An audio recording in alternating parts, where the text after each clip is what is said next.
up and welcome or welcome back, and today another bonus video, a Bingley bonus video again.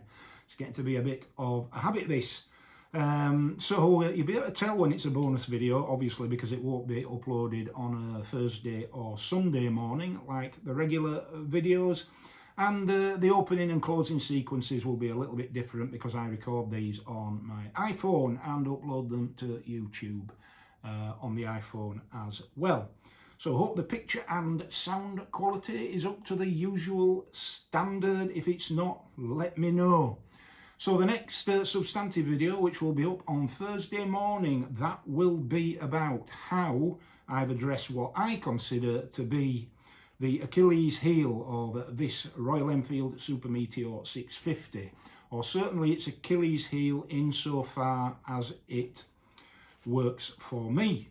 So that would be levels of comfort, and by that I mean the rear suspension, the tyre pressures, and also the relationship of the seating position to the handlebar controls. So I'm 6'1" with a 32 going on 33 inseam, and I found this bike to be quite uncomfortable over uneven surfaces and particularly on longer runs. So I've addressed that issue with three little tweaks, or rather two little tweaks and one significant upgrade, and that's covered in Thursday morning's video. But in addition to that, I'll be taking you on a fantastic scenic ride through another of the Yorkshire Dales. I rode out on Sunday, it was, with a subscriber of mine, Andy. Thanks very much, Andy. And we took a lovely run from Lofthouse to Pateley Bridge. And if you haven't done that run, or if you're not familiar with this neck of the woods, please have a look at Thursday's video, because it was a lovely winter ride out on the Super Meteor 650 and Andy's Triumph Bonneville T100, and what a cracking ride out it was indeed. Right, now on to more serious stuff. So it is with a heavy heart and with some mixed feelings that I have to announce to you that the Honda Pan-European ST1300 will be leaving the garage. Oh, sharp intake of breath. Well, let me explain the circumstances to you. I absolutely love the bike. It's mint, it's pristine, it's mega low mileage. It's the consummate mile munching, distance busting transcontinental tourer. But I don't do any of that. So that's the first point, is that the Pan-European, and particularly one as good as my bike here, they are born to crunch the miles, to go one up or two up with luggage over long distances on exotic, explorative adventures. And that's what's in the bike's DNA, and I'm not doing it justice. And I think that's not fair on the bike, because I think all bikes have a soul, and it's I think it's a crime basically that I have this bike in this garage. I've had the bike 12 months and I've done just 1,500 miles on it, and it hasn't had a proper long distance run out worth the name. So it's a crying shame, and it's not fair on the bike that has been the case, that it's just been sat here being polished by me. Very much a garage queen, and that's very much not what these bikes are meant to be. So that's the first reason. The second reason is there comes a point in your motorcycling life, like it or not, when your aspirations, your indulgences, your dreams have to take second place to reality. And the reality for me is Anno Domini, the passage of time. And I'm at that point now where a bike of the Pan-European's weight, which is, would you believe, fully 1/3 of a ton. 1/3 of a ton. And that's without the top box on. So you can imagine that can be quite a handful. And the centre of gravity is relatively high on the bike as well.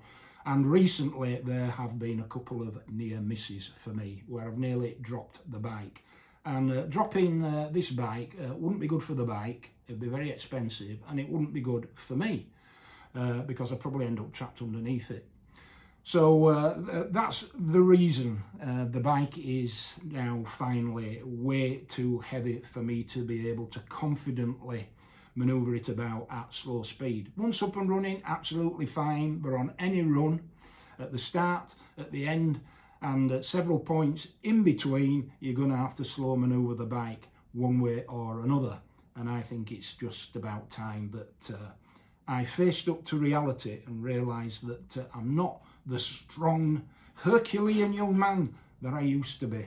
I think probably about 220 kilograms there or thereabouts would be my motorcycling weight limit from here on in, not 330 kilograms. So there we go. But it's with very mixed feelings indeed, because I adore the bike. They are an incredible workhorse, and one with as little mileage as this and in this condition will be a real bargain, a real acquisition, and a lifelong friend for whoever chooses to buy it. Because this bike's going in part exchange for another bike. Which brings me on to the final point, is let's have another little guessing game, shall we? Just for my general humour and your edification, but there'll be a little prize in it for you if you guess the bike that's coming correctly. So if you're a regular subscriber to this channel, then you've got a distinct advantage from the get-go, because the clues are more or less there if you dig deep enough. So yes, there will be another bike. It will be a brand new motorbike. It will arrive on, all being well, the 1st of March on a 24 plate. And I think that's as much as I'm going to tell you at this point. But I'm going to give it a name. I don't normally name my bikes, but for some reason, this bike's crying out to me to give it a name.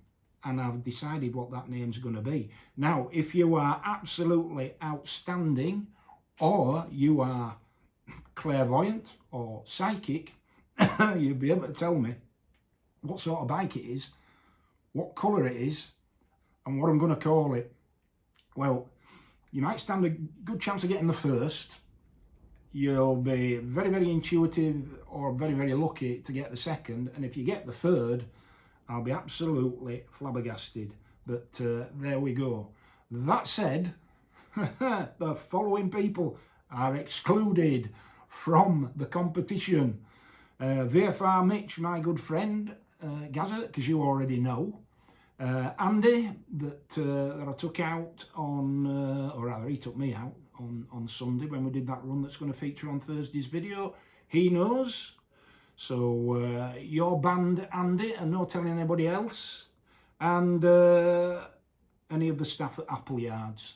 So there's another clue, isn't it? But Appleyards sell loads and loads of bikes of many, many different types. And many, if not all of which I've reviewed out of Appleyards. So you're going to have to apply the grey matter to find out which bike it is. But the first person to get it right, or the first person to get the make, model and colour right, will win a little token of my appreciation. Nothing special, but just a little tranquilment from the Bingley Wheeler hordes. So I think that's about it for today.